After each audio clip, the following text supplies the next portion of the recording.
Hello, everyone. Silver Contrail here, and we're back with another Yu-Gi-Oh's Bad and You Should Feel Bad podcast. I'm here with Zach Oh, hello. and Tom. How come Zach got to go first this time? I like to mix things up a bit. If you watch the Minecraft podcast, they always switch things up every week, and sometimes when they're listing off the names, they'll pause, and sometimes they won't.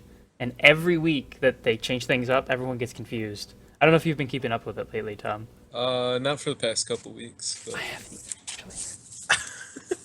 Off to a great start here, folks, aren't we? Yes. Talking about Minecraft. what Let's a talk great about topic. Destiny now. Uh,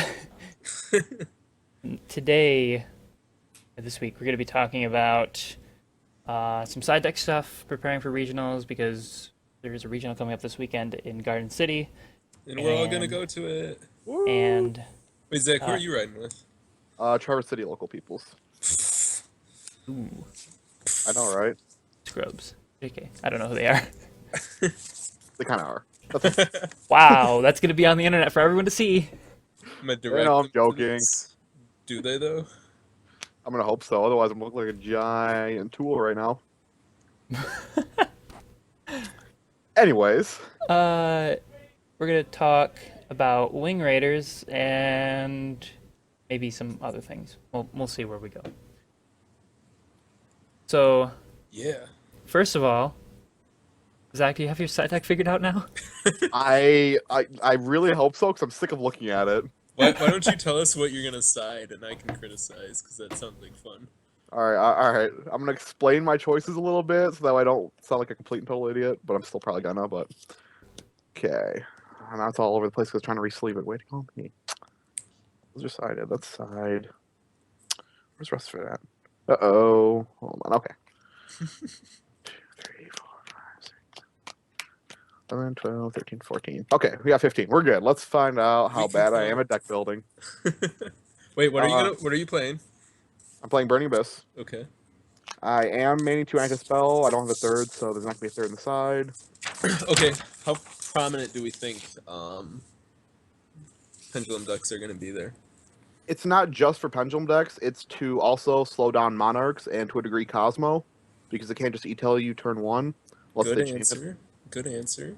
That's their choice. I actually really like it against Monarchs too. I don't know if I would side it though.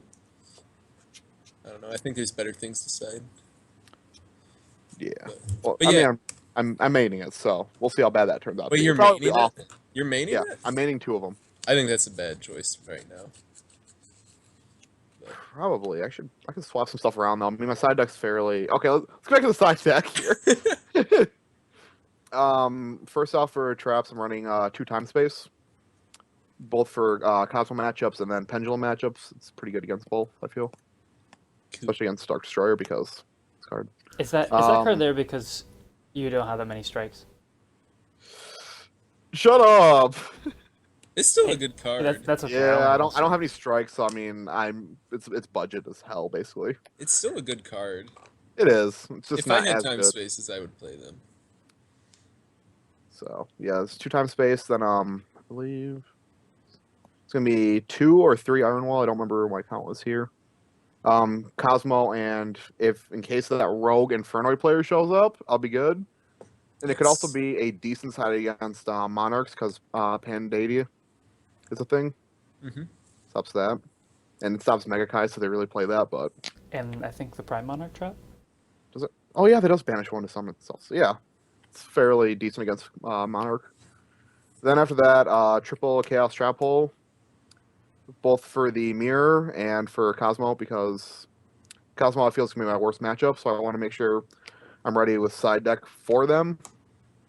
Plus, again, Chaos Trap Hole is good against the Mirror, so it's not just for Cosmo. It also works out against Dante's and stuff, so. Yeah, I like Chaos Trap Hole against Cosmo. I think it's the best. Because Iron Wall can be popped pretty easily with Call of the Haunted now. It's like, oh, let me flip Iron Wall. Well, let me just special summon the Slip Rider from my graveyard and pop it. Right. And then It's like- in your case, it's also good when they summon the Cyber Dragon, you can flip it right then and there and stop their Chimera Tech. Wahahaha. No machine for you. And that'd be it for the traps. Next up would be the third Twin Twister. I'm maining 2. and then Side in third. I don't know how I feel about that. You're though. maining Twin Twister? I'm thinking about it, but at the same time, it would be mainly for Pendulums and Rogue that are playing much back row. In BA though? Yeah, I might. Again, I might do some swapping around here. 'Cause some of the stuff could be main boarded if I really wanted to. I guess. We'll see.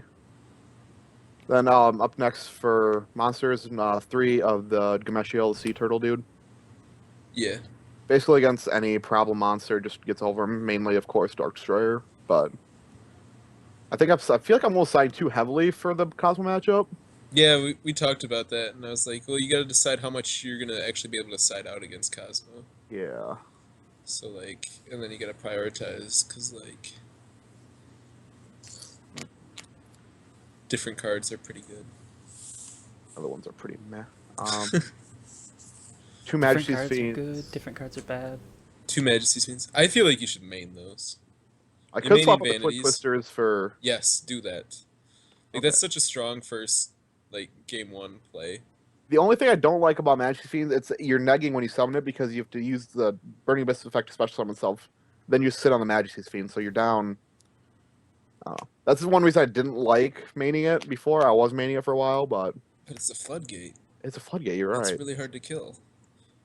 Like literally, the most common outs would be Regeki and Dark Hole. Yeah, see, I think game 1 nobody's gonna have an out to that. Right. Unless you're playing Monarchs. Yeah, unless you're playing Monarchs. They always have that some forth in between their bricks. Like I just think I think it's stronger game 1 than it is 2 and 3, honestly. Mm-hmm.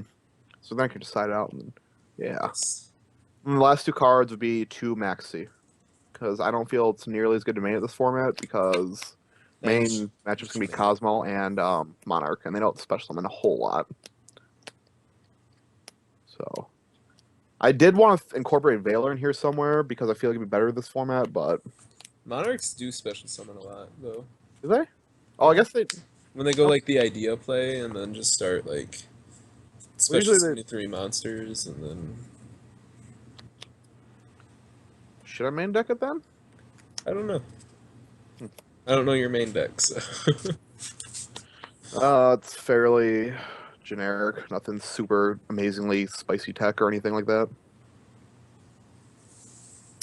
Except yeah, for I don't know how I feel about Maxi this format though. Too, I agree. It's really good against some decks. It's not that bad against Cosmo because at worst it's gonna be a plus or a 1-for-1. or they're just gonna OTK. You know, won't matter anyways. Well, you can draw a bunch of cards. That's why I want to side Valor, or because I don't have Ghost Ogres, sadly.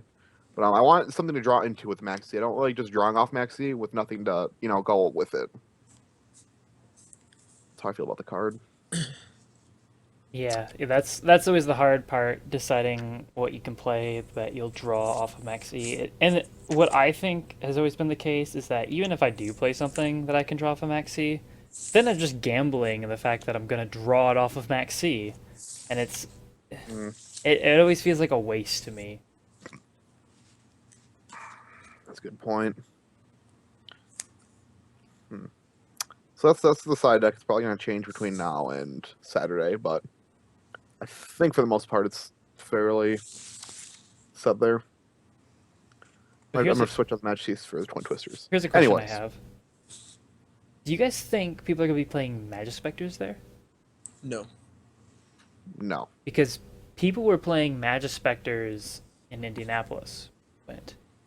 And if you look at like all the Pendulum decks right now, they're all kind of got hit except for Magispectors. And we already saw this last Saturday. Some dude topped.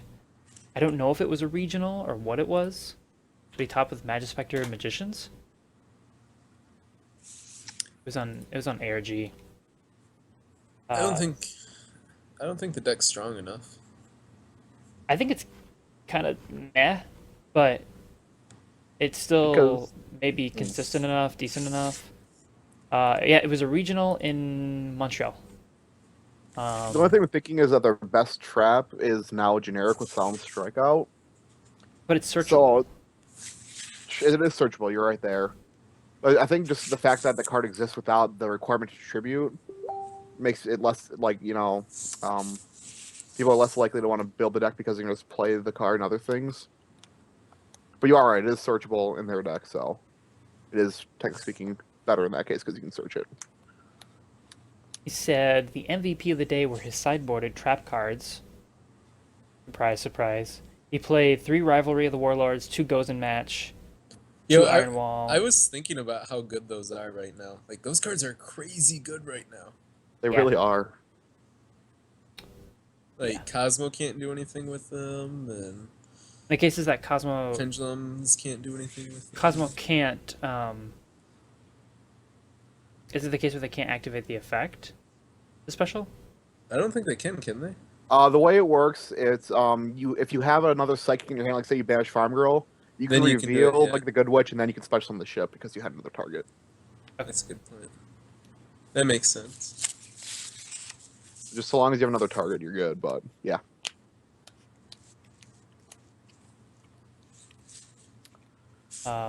Yeah, I'm not sure. I feel like there could be sudden like resurgence in this. Like I feel like there's a and I have no data to back this up, by the way.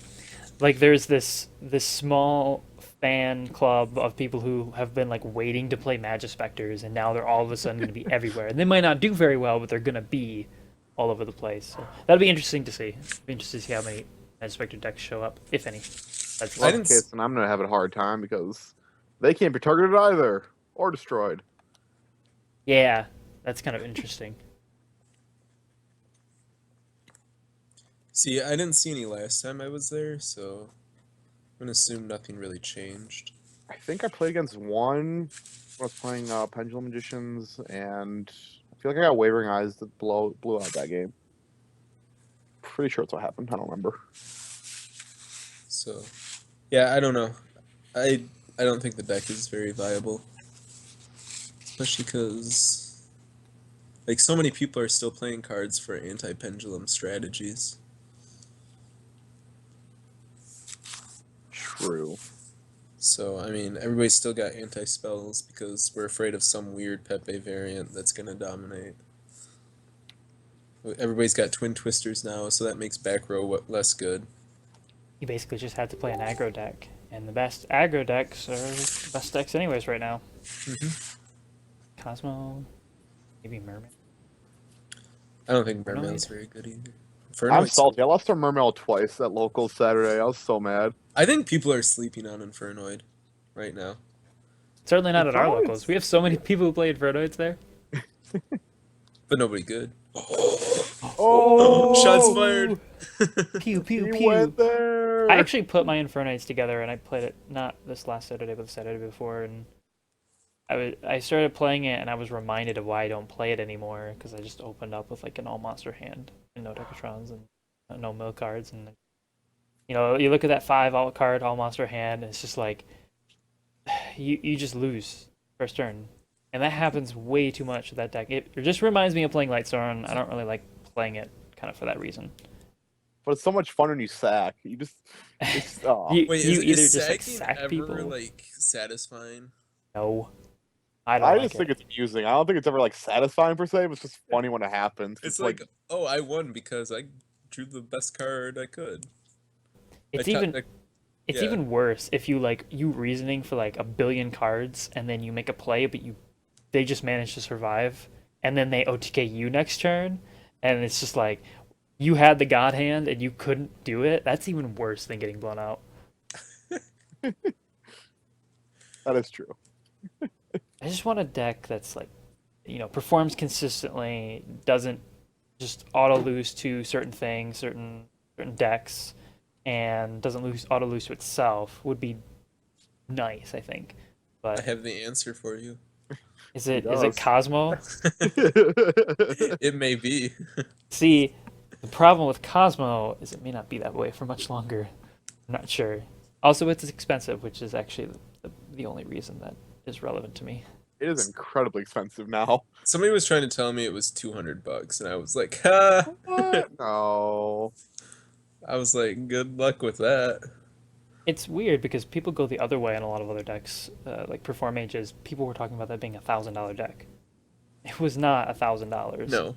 Nowhere near that. I don't think we've had a deck that expensive in a long Maybe I'm gonna say spellbooks. Spellbooks are pretty expensive. Dragon Lures were though when they were playing 3 Dracossack and 3 Big Eye, When Yeah, but big guys were at their peak, like 80 or 90. well, they were even above that for a little while. Were they? They were like But they were like Dracos are still like 150. 130, 150 area, if I'm not hey, mistaken. Dark Destroyer is still way up there. What is that right now? Last I knew it was like 140. It might be more now. I think it's somewhere around there. Might be 130 now. Google. Speaking of Magispectors, Doug's article just went up. It's on Woo! pure Magispectors. $130 for Dark Destroyers. Chase. Oh my. If you look at the price fluctuations in this card, it's really silly. Yeah, it was like about 70, 80 bucks, and then all of a sudden, hey, look, adjusted list, wham, $130 card. Yeah, I think the lowest it got was like 60. And then it was like, I was so tempted to pick them up at that point, but I didn't have the extra cash at that exact moment, and then that just went downhill from there. anyway, so you're That's- saying, Kelly? I was just saying that Doug's article went up and it's on Magispectors. Ooh. It's just the timing was beautiful. Doug's influence will make people play it. Maybe he'll play it. It might. Isn't the deck kind of relatively budget right now? How much is Moonbuku? Oh wait, no, he's 20 like bucks. 23. That's okay. That's your most expensive card as a 3 of. You're still pretty budget. Yeah, that's a good point. That's a good point. Like Burning Abyss, like Dante's are like 20 right now. The deck's pretty budget. Oh, Jesus' build is like 3 Solemn Strikes, 2 Ghost Ogres. I mean, you have to. You really Yeah. do. But I feel like this kind of deck still loses to Twin Twisters. Like you Twin Twister their back row and then. Well, So I guess you ever- got to get past their other stuff too. You ever notice how like staples like fluctuate? Like certain times of the years, like staples will be like really really expensive. Like we've got like Solemn Strikes and like Ghost Ogres. But if you look back like 6 months ago, there wasn't any expensive staples. It was like Regeki. Yeah, yeah. It goes down. Sure. I'm trying to think though. If we really had any like mandatory staples until like now, we've like for a while there, like nothing's really been staple per se. But I think it's hard to say like staples don't have the same definition they used to have because a lot of decks don't have to play staples. They've got other True. options. But like if you're seeing like over, I don't know, let's say like 75% of decks playing a card, I would consider it a staple. Hmm. So is Typhoon completely off the map? I don't think anybody's playing it anymore. Just straight Twin Twister and everything. Yep. Which Twin Twister is a whole lot better in some situations, in most. It promotes blind popping though. Yes. I have It lost definitely- so many times from setting 2 and then having them pop both. Like Because I've been there's, like, asking no risk people involved. It's like, I've been asking people if I set 1, would you pop just 1 or do you only do it cuz it's 2? That's a good question. You know, you That is a set you very set good one, and maybe they don't want a Twin Twister, and then they play into your strike.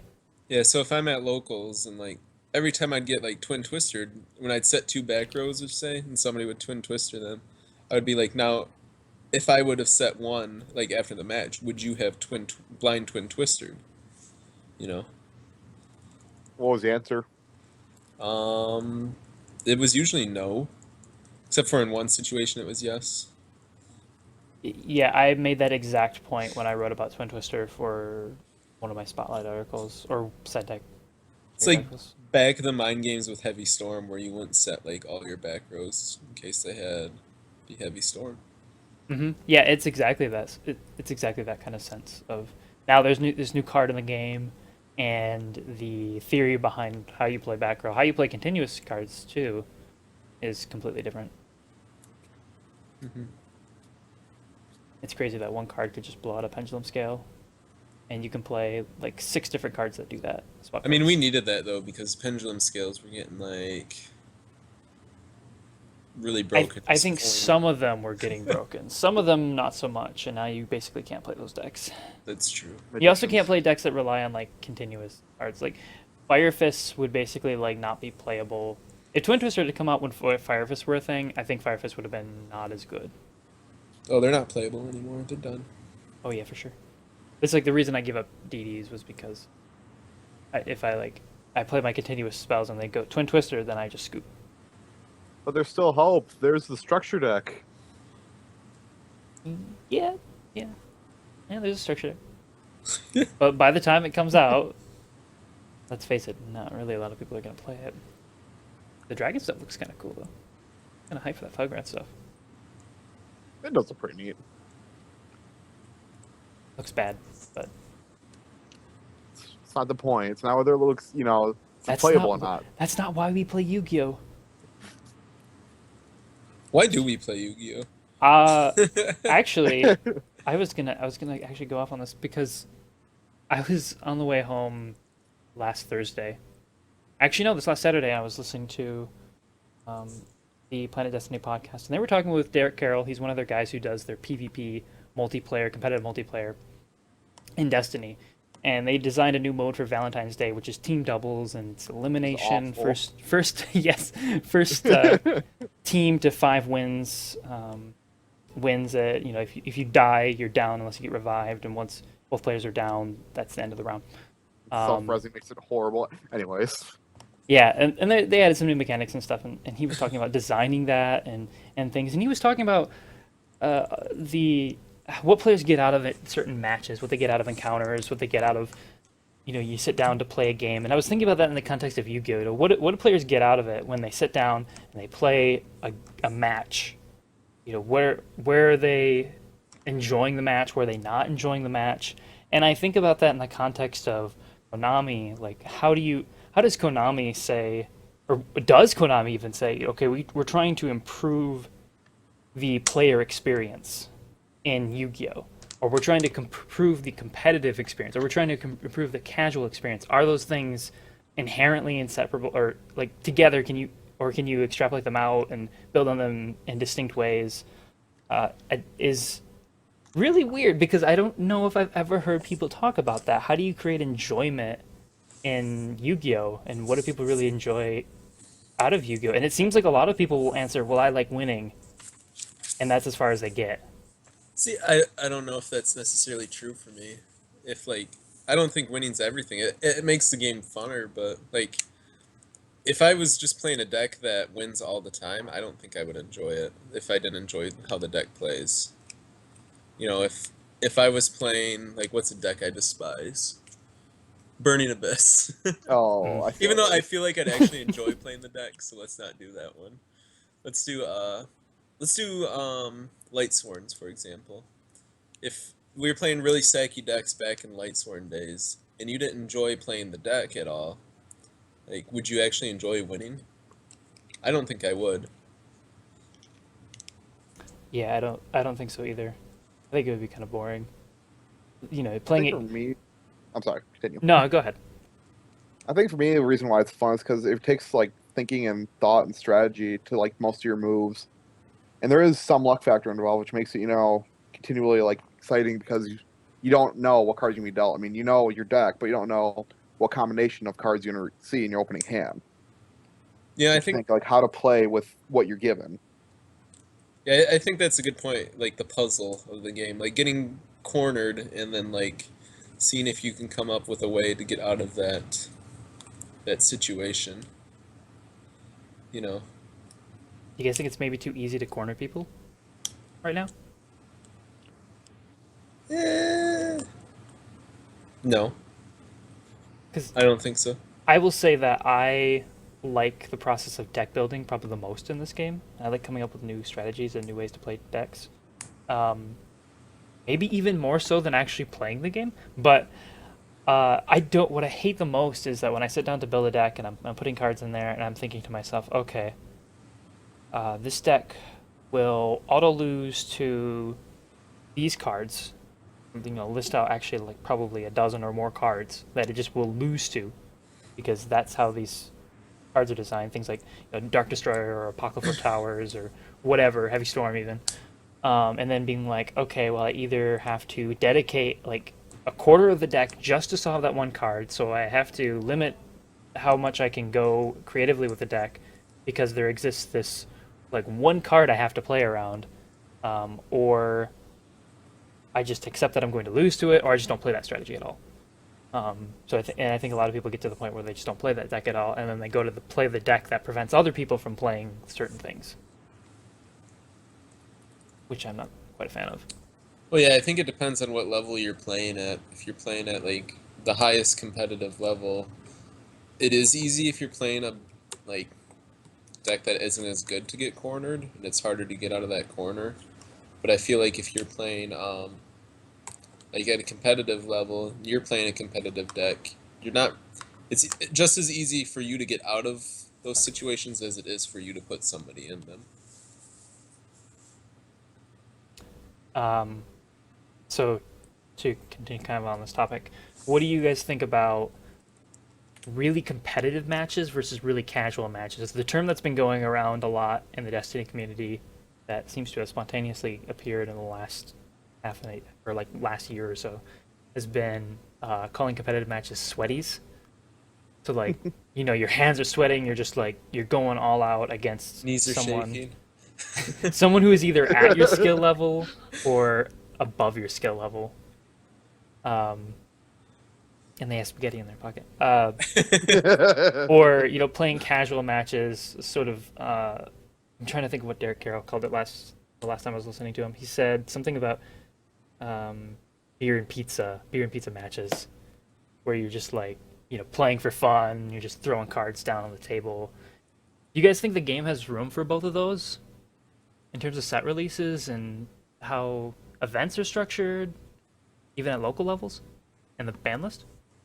Um, I think I think it depends on the size of your event. I mean, if you're playing at like a locals, you can pretty much play whatever you want and still have a good time, beat a few people here or there. But if you're gonna play at like a regional or higher, if you want to do good, you have to play the sweaty games, you know. So I guess it depends on like what level you wanna play at. Zach, you have any input?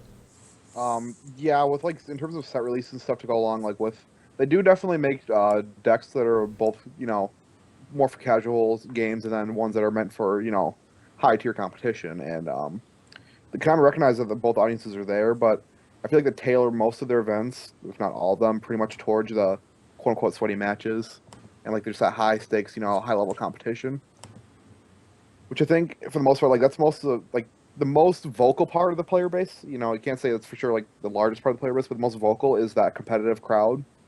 So I feel like they try to appease them a bit more than the casual players. They'll just play, like, oh hey, look, this new set came out. I opened a couple packs and we built a deck with this stuff. They do come out with like different strategies that are purely casual though. Hmm. Like all the time, every set release we get like some minor strategy. I can't talk now. That's not competitive. Like Kaiju's right now are one they're supporting. They keep giving support out, and there's no hope for that deck to be competitive. It's Nah, just not. man, Kaiju Slumber, they got this. It's just not built to be competitive. It's You wait until the Kaiju Spellbook of Judgment comes out, and you can add 6 Kaijus with different names from your deck to your hand, and then special summon a Kaiju from your deck. yeah. And then never be able to summon the other 6 because you have a Kaiju on both sides of the board. And I think it's like let's use Call of Duty for example, because that's another game I had played like semi-competitively. Is there's you can go into like an online match against random people and use any gun and do well if you're skilled. But if you're gonna play a competitive game, you're gonna have to use certain guns to compete. And I think that's the same thing you see in Yu-Gi-Oh. You know, you have to make these decisions. Are you going to want to play competitively or are you going to play casually? And then that's going to limit what you can use or what you can't use. Hmm.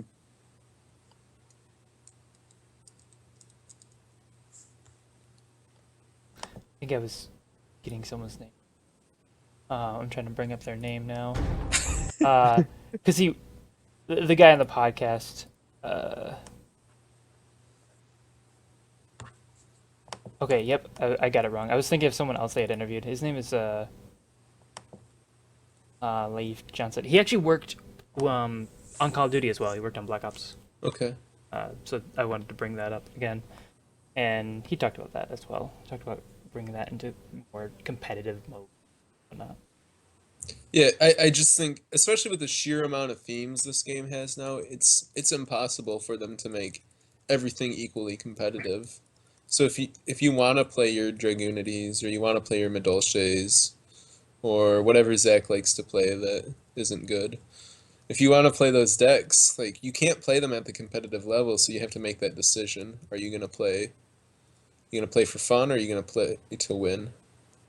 Are there locals that like make it available for people to play for fun, or is that something that's exclusive to playing friends at for it's strictly casual matches? Like locals feels like a lot of the times it's supposed to kind of be casual, but also a lot of people treat it as just as serious as regional events, especially the bigger locals. Yeah, I think it's locals is more like a testing ground, and like people go to locals and they're kind of testing stuff out. They're not necessarily playing like what they're gonna play at a regional event. So I do think you have enough room to do well with subpar decks, but you have to be playing on top of stuff. Like even just our locals, like last week I top forward with Medolce, and then it was about a month ago someone topped with Fluffles. So I think it is possible at the local level to be playing these decks in top with subpar strategies. It's just because people aren't playing everything that's good all the time. Like they're play testing different things, they're trying out different cards that they wouldn't be playing. Mm-hmm. Yeah, I think that's a good point. Um, so hold on. Let me look at my counter. We're at 32 minutes in. Do you guys want to talk about Wing Raiders? If you want to. I don't know really a lot about the themes in Wing Raiders, so I'm not going to have a lot to contribute here. I know a little bit. Um, Let me open the link. Lots of reprints, lots of good yeah, reprints. there's Ball's some actually nice. some really solid rank 4 reprints of the set. There's Cowboy, Honor Arc, Alucard for rank 3. Crab King got a reprint, so it's legal in Europe now. Woo! Um, the three basically the set was meant to focus on Exceed themes. Hmm. So you have the Super Quantums, you got Raid Raptors, and you got Phantom Knights.